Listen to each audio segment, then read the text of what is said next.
Hey teachers, a quick note about how we'd like your Google Drive organized.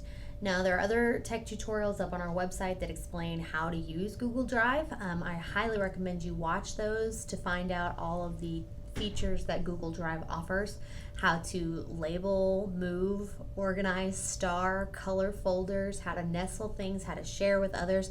All of those things are available on these other tutorials, or you can just Google the problem that you're having specifically, and I guarantee you will find a tutorial video that's already been made that is much better than what I could do. But for CLPS, we wanted to show you how we would like to view your Google Drive folder.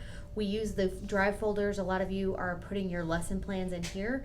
And for our department heads to be able to quickly find the data that they need, we need it organized in a certain way.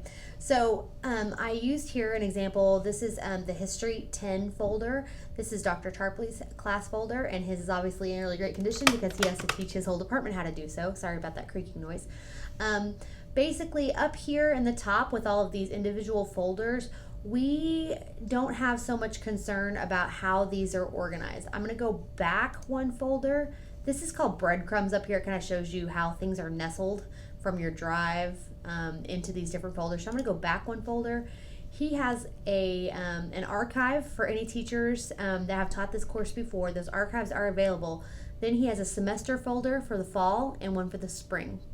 I'm sure he's going to change these labels to 2018-19 as they're updated. But in the fall folder, he has everything that is pertinent to that semester.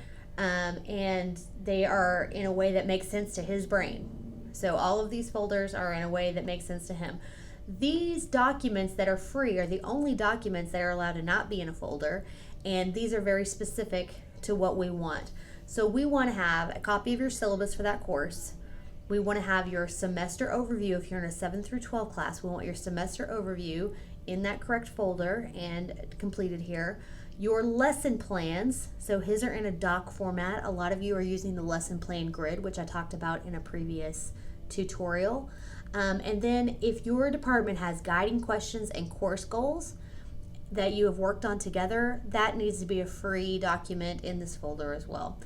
Besides these 4 documents, and most of you will just be 3, at this point in future semesters, we know that all of our departments will have guiding questions and course goals. But aside from that, everything else needs to be in a folder that makes sense to you. These are the documents here that our department heads are constantly checking to make sure they are correct with our school calendars to give you feedback on, so we need to be able to access those quickly.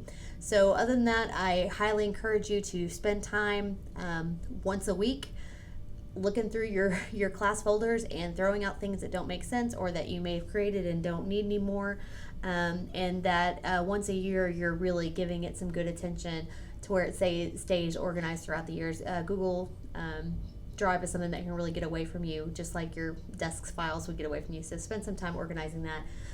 So just so you know, your class folders, however you need them, a lot of us do it by units or by topics up here, that's fine. And then these documents, the syllabus, the course goals, the overview, and your lesson plans need to be here as well. Okay, let me know if you have any questions. Thanks.